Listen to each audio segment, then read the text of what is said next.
बिस्मिल्लाहिर्रहमानिर्रहीम, अस्सलाम वालेकुम। आज 21 नवंबर का आगाज़ हो चुका है और अगर हम बात करें पिछले 84 घंटों की तो सूरत हाल बड़ी तेज़ी से तब्दीली होती हुई नज़र आ रही है।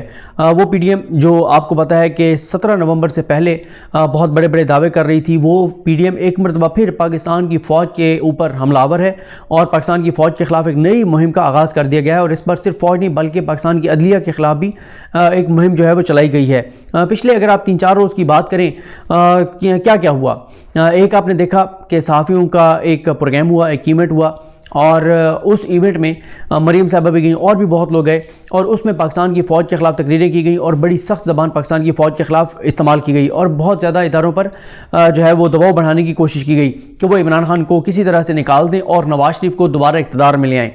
फिर आपने देखा कि इससे पहली वीडियो में जिस पर हमने बात की वो जो बल्कि पहली ये जो इससे पहली जो 2 वीडियोज़ हैं, एक वीडियो में हमने बात की जो आसमा जहांगीर जो कॉन्फ्रेंस थी उसमें जिस तरह से पाकिस्तान की फ़ौज पर हमले किए गए, जिस तरह से पाकिस्तान की अदलिया पर हमले किए गए। और इसी तरह से फिर आप पीडीएम का देख लें जो बिल्कुल लास्ट मेरी वीडियो है जिसमें मैंने पीडीएम के पेशावर में होने वाले जलसे का अहवाल और रोदाद आपको बताई है और मौलाना फजल रहमान की तकरीर के तमाम अहम पॉइंट्स मैंने आपके सामने रखे।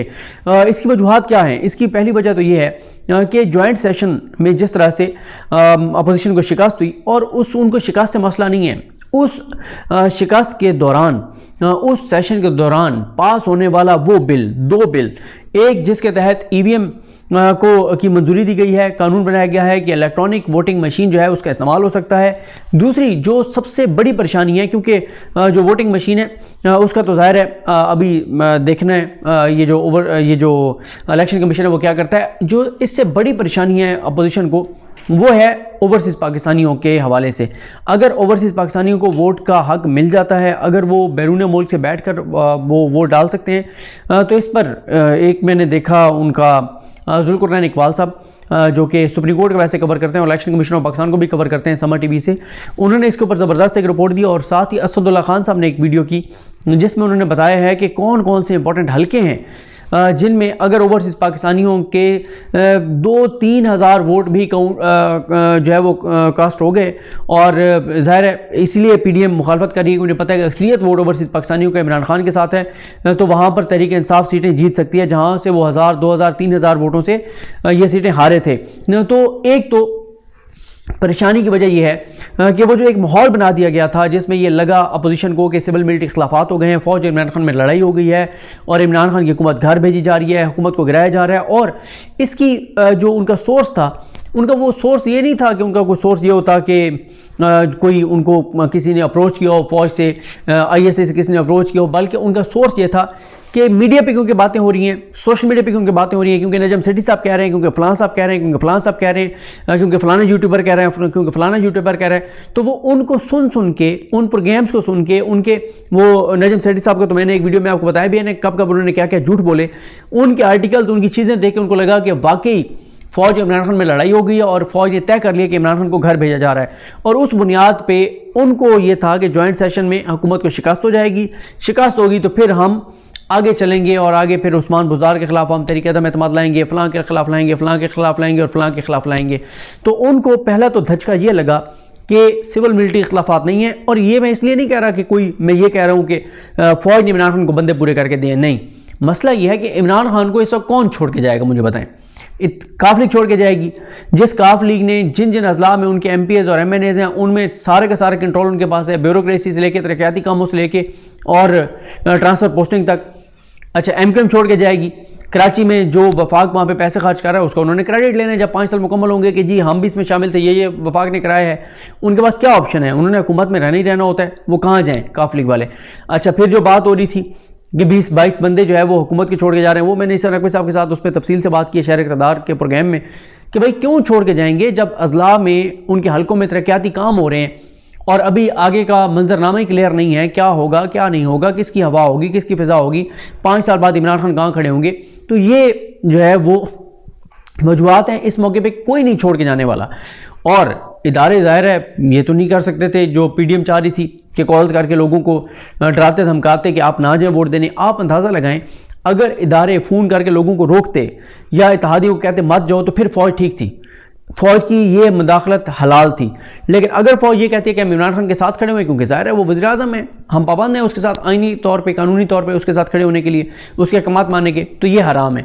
तो ये इनकी मुनाफ़क़त है। इसलिए मैं कहता हूँ और बार बार ये कहता हूँ कि इस पॉइंट को हमें इस्टेब्लिश करना चाहिए कि ये बहुत सारी सहाफ़ती तंजीमें, ये वकालती तंजीमें, वकला तंजीमें, ये बहुत सारे ये जो बड़े बड़े एंकर्स हैं जो इनके साथ खड़े हुए हैं, और ये PDM की जमातें, इनमें से बहुत सारे लोग ये नवाज शरीफ की बालादस्ती चाहती हैं। ये जमहूरियत की बालादस्ती, ये सिविल बालादस्ती नहीं चाहते।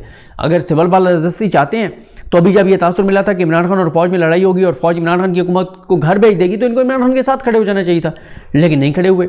ये उस मौके पे फ़ौज की तारीफ़ें करना शुरू हो गई, फ़ौज पे हमले बंद कर दिए और कहना शुरू कर दिया इदारे तो हमारे अपने हैं, हम तो इदारों का इस्तेकाम देखना चाहते हैं, हम तो इदारों की इज़्ज़त और वक़ार देखना चाहते हैं, हमें तो इदारे अपने हैं, अपनों से गिला शिकवा होता है। और ये सारी बातें इन्होंने कहना शुरू कर दी। और इनको परेशानी ये है कि अब जो इनको शिकस्त हुई है, इनको ये आखिरी उम्मीद थी कि सिविल मिलिट्री खिलाफात की वजह से हुकूमत गिर जाएगी। अब इनको परेशानी ये भी है कि अगर इमरान खान 5 साल पूरे करता है तो वो बहुत सारे इमरान खान के जो मंसूबे और प्रोजेक्ट्स हैं, जो चीज़ें हैं, वो उस वक्त तक काफ़ी हद तक, जैसे मैं आपको बार बार हवाला देता हूँ, पंजाब के हर डिस्ट्रिक्ट में 5 से 7 अरब रुपये का जो पैकेज दिया है वो 18 माह में यानी कंप्लीट होना है, यानी वो 2 इलेक्शन से पहले जाके कहीं कंप्लीट होना है।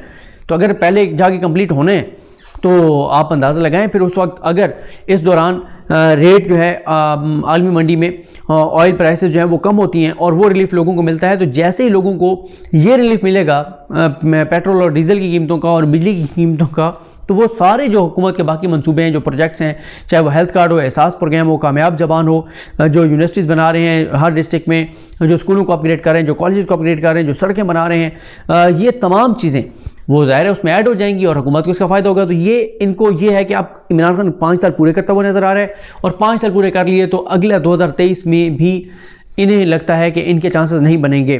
फिर इनकी दूसरी परेशानी ये है जो वो अदलिया पे हमलावर हैं, वो ये है कि मरीम साहबा का केस आपको पता है इस्लामाबाद कोर्ट में चल रहा है और वो तेज़ी से चल रहा है। उनका इनको ये है कि अगर मरीम साहबा की नून लीग को ख़ास तौर पे, क्योंकि मौलाना साहब तो नून लीग की उसके ऊपर चलते हैं ना, नून लीग जैसे कहती है, ये तो हाफिज़ हुसैन अहमद साहब कह चुके हैं कि इन्होंने रेंट पे दे दी अपनी पार्टी अपने कारकुन मदरसे के बच्चे कि आप पेट्रोल और डीजल भरवा दें गाड़ियों में, मदरसे के बच्चे आ जाएंगे, जहाँ जलसा करना है, जहाँ एहतजाज करना है, जहाँ सेमिनार करना है, जहाँ जो मर्ज़ी करना है, जहाँ रैली करनी है, मदरसे के बच्चे आ जाएंगे, बस आपने गाड़ियों में पेट्रोल और डीजल जो है ये डलवा के देना है। अच्छा, अब नून लीग की परेशानी ये है कि मरीम साहबा जो हैं वो ज़ाहिर है उनका केस अगर उनकी कन्विक्शन बरकरार रहती है तो वो जेल चली जाएंगी, ये उनको परेशानी है। वो कि लास्ट हेयरिंग के बाद वो काफ़ी पुरुमीद नज़र आए और उनको ये लगा कि मरीम साहबा जो हैं वो बरी भी हो सकती हैं। फिर अब उन्होंने देख लिया है कि अवामी सपोर्ट उनको नहीं मिली, महंगाई की वो बात करते हैं, उनको सपोर्ट नहीं मिली, और महंगाई के ऊपर इसलिए सपोर्ट उनको नहीं मिली कि लोगों को पता है कि यही तो वो लोग हैं जिनकी वजह से मईशत इस हालत में आई है और ये तो महंगाई का सबब है, इनकी वजह से तो मुल्क आज इस सूरत हाल में। और लोगों को ये भी पता है कि ये महंगाई की वजह से नहीं निकले हुए, ये अपने दर्द की वजह से निकले हुए, अपने मफाद के लिए निकले हुए हैं। तो अब इन्होंने इसलिए फ़ौज पर दोबारा हमले करने शुरू कर दिए हैं कि चलें अवामी सपोर्ट तो नहीं मिल रही, बैरूनी सपोर्ट हम लेने की कोशिश करें, जो बैरूनी कुव्वतें हैं जो इसलिए इनको सपोर्ट कर दें शायद कि ये पाकिस्तान की फ़ौज के ऊपर हमलावर हैं, तो उनकी सपोर्ट लेने के लिए। फिर इनको एक और परेशानी ये भी है कि ना सिर्फ ये कि जॉइंट सेशन में इनको शिकस्त हुई, बल्कि फिर सेनेट में भी इनको शिकस्त हो गई। 35 और 29 का फ़र्क आया, 35 हुकूमत के थे, 29 इनके थे। तो भाई आप पूछें ना, गफूर हैदरी साहब कहाँ पर थे, आप पूछें गिलानी साहब कहाँ पर थे, मुशाहिद हुसैन सैयद साहब कहाँ पर थे, आपके अपने मेन लोग कहाँ पर थे। और अगर आप ये कहते हैं कि उनको फ़ौज ने रोका हुआ था तो फिर गफूर हैदरी साहब को फिर निकालें, पार्टी से निकालें, फिर इनको मुशाहिद हुसैन सैयद साहब को पार्टी से निकालें। अगर आप ये समझते हैं कि इन लोगों को फ़ौज ने रोका था, भाई बंदे आपके अपने नहीं थे और आप इल्ज़ाम फ़ौज को देते हैं।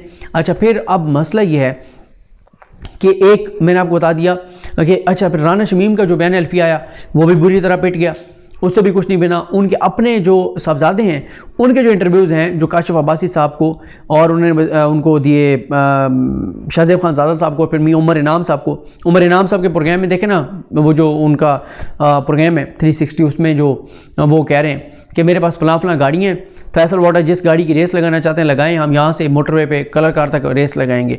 मतलब इस तरह की तो वो बातें कर रहे हैं। तो इनको ये जो है इनको परेशानी है। और अब इनको अच्छा, फिर एक और बहुत बड़ी वजह यह है कि आपको पता है कि नए DGI जो हैं नदीम अहमद अंजुम साहब, उन्होंने चार्ज संभाल लिया है। तो ये समझते हैं कि जो जलफैज़ साहब थे वो शायद ज़ाती कैपेसिटी में इमरान खान को जो है वो सपोर्ट कर रहे थे, और अब हम दबाव डालें नए DGI पर और शायद वो जो है वो डर जाएंगे, वो दबाव में आएंगे। अजीब व गरीब बेवकूफ़ाना सोच है। अगर कोई फ़ौज कोई चीज़ कर रही होती है, हुकूमत के साथ अगर वो खड़ी है, उनके जो आइनी कानूनी अहकामात मान रही है, तो बतौर इदारा वो मान रही है। ये नहीं हो सकता कि DGI कोई भी हो वो अपनी मन मर्जी और मंशा के साथ चले, ये ऐसा नहीं हो सकता। फ़ौज का सिस्टम इस तरह का नहीं है। फिर ज़ाहिर है TLP फैक्टर जो है उसने भी इनको टेंशन दे दी है कि TLP फैक्टर इनको अभी तक समझ नहीं आ रहा कि TLP फैक्टर किधर जाएगा। इमरान खान के ख़िलाफ़ जाएगा, इमरान खान के साथ जाएगा, इमरान खान को फ़ायदा होगा, इमरान खान को नुकसान होगा। तो ये वो सारी चीज़ें हैं जिस वजह से ये परेशान है और इन्होंने फ़ौज पर हमले शुरू कर दिए हैं। फ़ौज को दोबारा दबाव में लाने की कोशिश कर रहे हैं और फ़ौज को ब्लैकमेल कर रहे हैं। लेकिन अब मुझे लगता है ये हवाई फायरिंग साबित होगी। पहले भी ये फ़ौज का कुछ नहीं कर सके और अब भी ये कुछ नहीं कर सकेंगे। बाकी अब इनको अगर इन्होंने कारकुनान को मसरूफ़ ही रखना है तो क्योंकि अब हुकूमत ने जो है वो PTI ने टिकटॉक जो है वो खोल दिया है, टिकटॉक को बहाल कर दिया है, तो मेरा ख्याल है इनको चाहिए कि ये टिकटॉक पे लगाएं कारकुनान को कि थोड़े से उधर उनका गम गलत हो, थोड़े से उनकी तवज्जो डाइवर्ट हो, उनको टिकटॉक पे लगाएं। क्या बेचारों को जो है इधर ले आते हैं सड़कों के ऊपर। और अब तो वो आप देख लें, बल्कि वो जियो के जो रिपोर्टर हैं उन्होंने जो बात रसूल दावर साहब ने की, वो मेरे सीनियर भी हैं यूनिवर्सिटी में, उन्होंने जो बात की वो अगर आपको चले मैं फिर किसी वीडियो में आपको सुना दूंगा जो उन्होंने बात कही कि किस तरह से PDM का जलसा जो है वो नाकाम हुआ। बल्कि मैं आपको यहीं पे सुना देता हूँ कि ये 8 जमातें हैं, आप अंदाज़ा लगाएं, और 8 जमातें मिल के भी, और ये कोई 8 जमातें मिल के भी कोई लोग नहीं निकाल सकें। और जो जिस रूट पे इन्होंने रैली निकालनी थी उस रूट पे इन्होंने रैली नहीं निकाली और इनको बड़ी शर्मिंदगी का सामना करना पड़ा। और उसमें इनको अब वो खुद जियो के रिपोर्टर हैं रसूल दावर साहब, मेरे DI खान में गवर्नमेंट यूनिवर्सिटी में मेरे सीनियर थे, उन्हीं की ज़बानी में आपको सुना देता हूँ क्योंकि ज़ाहिर है ये बहुत ज़्यादा जियो पे एतमाद करते हैं। तो ज़रा सुन लें कि वो क्या कह रहे हैं। जियो टेलीविज़न के रिपोर्टर मौजूद हैं रसूल दावर साहब, उनसे भी हम जानेंगे ये जलसा कामयाब है या नाकाम है आपकी नज़र में। असल में हम पीर ज़कोड़ी पुल पर खड़े थे तकरीबन 4 घंटों से। हमें कहा गया था कि वहाँ पे ये रैली की शक्ल में आएंगे तो वहाँ पे कायदीन खिताब करेंगे। पूरा सिस्टम किया हुआ था, ड्रोन सब कुछ, यानी 4-5 कैमरे। लेकिन हमें इतला दी गई कि जी वो रैली नहीं हो रही। हमने कहा क्यों नहीं हो रही? पता चला कि जी कारकुन नहीं आया है। कायदीन ने तकरीबन 3-4 घंटे इंतज़ार किया इसी मरकज़ में। लेकिन जब हम यहाँ पे पहुँचे तो यहाँ पे यही 600-800 लोग थे। तो हमें भी हैरानी हो गई कि 3 बड़ी पार्टियाँ हैं, मरकज़ी क़ियादत है और कोई नहीं आ रहा है। वजह क्या है? महंगाई के ख़िलाफ़ है, लोगों को तो निकलना चाहिए था। तो यकीनन आज JUI, मुस्लिम लीग नून और इसके अलावा कौमी वतन पार्टी, इसको काफ़ी एक किस्म की शर्मिंदगी उठाना पड़ी है। और इस वजह से आज सोशल मीडिया पे भी इस शर्मिंदगी की जिम्मेदारी किस सियासी जमात पे आयद होती है? तीनों सियासी जमातों पे आएगी। वजह यह है कि तीनों PDM का हिस्सा है और तीनों ने मिलकर ये इकदाम उठाया। अब ये हमें कहा जा रहा है कि जी चूंकि बल्दियाती इंतखाबात की तैयारियां हो रही है, लोग उधर मसरूफ़ है तो ना करते। नहीं, आम लोग भी उधर मसरूफ़ हैं या उम्मीदवार? तो क्या जा रहा है कि उम्मीदवार मसरूफ़ है, तो आया इतने लोग सिर्फ उम्मीदवारों को तो नहीं लाना था ना। कारकुन कहाँ है? कारकुन नज़र नहीं आ रहा है। यकीन माने खुद जो सियासी पार्टियों के लोग हैं, तीनों पार्टियों के, ये खुद शर्मा के चुप के फिर रहे हैं और कह रहे हैं कि पता नहीं ये लोग क्यों नहीं आए। तो ये सूरत हाल है, हमें भी शर्मिंदगी उठाना पड़ी और इन लोगों को भी। तो ये रसूल दावर साहब जो हैं उन्होंने बताया कि ये जनाब इनकी सूरत हाल थी, तो ये इनके साथ हुआ है। और तस्वीरें भी आप देख लें, जो तस्वीरें सामने आई हैं, ये इनकी रैली थी, ये इनके लोग थे और बड़ी इनकी जो है ना वो बुरी इस वक्त सूरत हाल है। मुझे अपनी दुआ में याद रखें। अल्लाह करीम हम सब का हमें नासर हो। अल्लाह हाफ़िज़।